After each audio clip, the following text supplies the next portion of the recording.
മാലിന്യ നിർമ്മാർജ്ജനത്തിന്റെ ഭാഗമായി മട്ടുപ്പാവ് കൃഷിയൊരുക്കി കോതമംഗലം KSRTC. ജോലിയുടെ സമ്മർദ്ദം ഒഴിവാക്കുന്നതിനൊപ്പം വിഷരഹിത പച്ചക്കറികൾ വിപണിയിലെത്തിക്കാനാകുമെന്നാണ് അധികൃതരുടെ കണക്കുകൂട്ടൽ.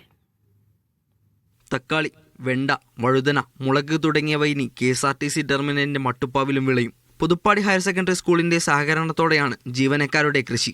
മാലിന്യ നിർമ്മാർജ്ജനത്തിനൊപ്പം വിഷരഹിത പച്ചക്കറികൾ ജനങ്ങളിൽ എത്തിക്കാനുള്ള കോതമംഗലം KSRTCയുടെ പുതിയ പരിശ്രമം വിജയകരമാകുമെന്നാണ് ഏവരുടെയും പ്രതീക്ഷ. ഇതിനെല്ലാ ജീവനക്കാരും ഇതിന് പരിപൂർണമായ പരിചയങ്ങളുണ്ട്. ഞങ്ങൾക്ക് ഇവിടെ മാലിന്യമുക്ത ഹൗസ് കീപ്പിംഗ് കോർഡിനേറ്റർമാരുണ്ട്. അവർ സജീവമായ പ്രവർത്തനങ്ങൾ ഇതിനകത്ത് വരുന്നു. പരിമിതമായ സൗകര്യങ്ങൾ ഉള്ളതുകൊണ്ട് അവർ സമയം കണ്ടെത്തി നല്ല രീതിയിൽ ഈ പദ്ധതി വിജയിപ്പിച്ച് മുന്നോട്ട് കൊണ്ടുപോകുന്നു. സ്പോൺസർമാരെ കണ്ടെത്തി പദ്ധതി വിപുലീകരിക്കാനാണ് അധികൃതരുടെ തീരുമാനം. മീഡിയ 1 കൊച്ചി.